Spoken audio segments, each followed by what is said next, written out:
Hai, saya Alfian Firmansyah. Hai, aku Emilia. Halo, aku Dafara Rifkia. Hai, aku Danada Grima. Hai, aku Galda Alvina.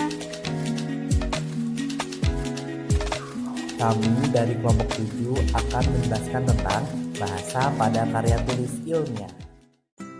Menurut Kraft, kemampuan menulis tidak akan terbentuk hanya dengan kemampuan berbahasa saja, tetapi perlu didukung pula oleh kemampuan bernalar dan pengetahuan tentang dasar-dasar retorika.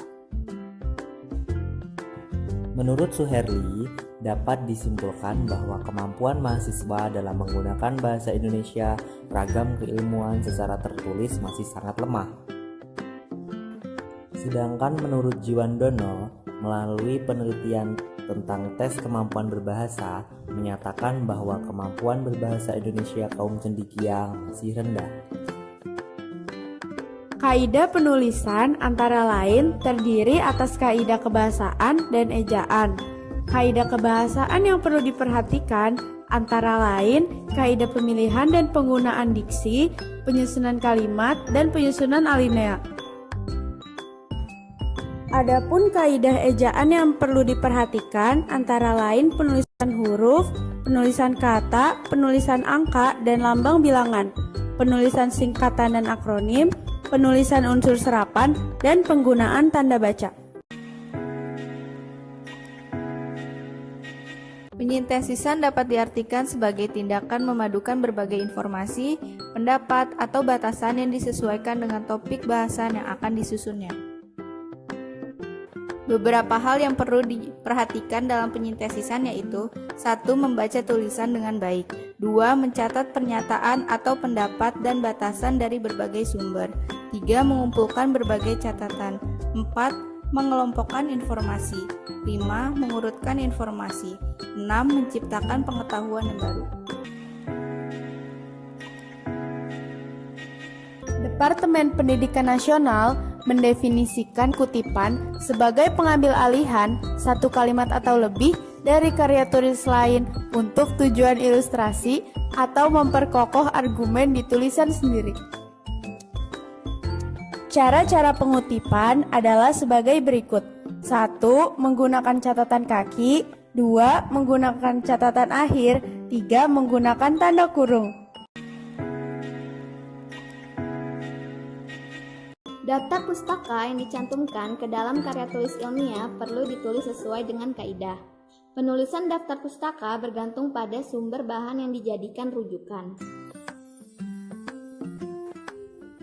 Urutan penulisan daftar pustaka terdiri atas nama pengarang, tahun terbit, judul dan subjudul, kota tempat penerbitan, dan nama penerbit serta ditulis berdasarkan abjad.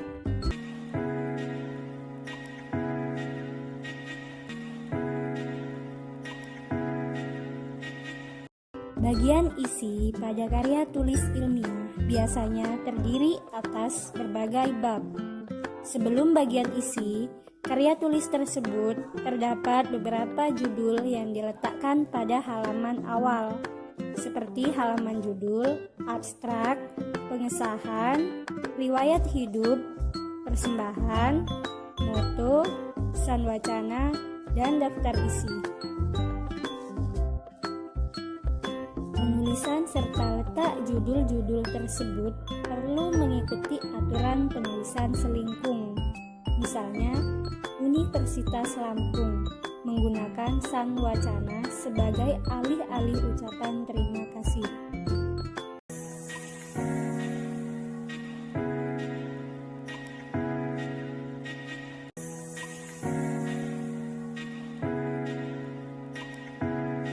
Tabel ditulis dengan identitas yang terdiri dari nomor dan nama atau judul tabel yang ditempatkan di atas tabel. Judul tabel ditulis dengan huruf kapital kecil yang dicetak tebal. Tabel berikutnya mengikuti urutan tabel yang pertama. Letak nama atau judul tabel bisa dari pinggir sebelah kiri atau di tengah-tengah. Jika judul tabel lebih dari 2 baris, jarak antar baris 1 spasi.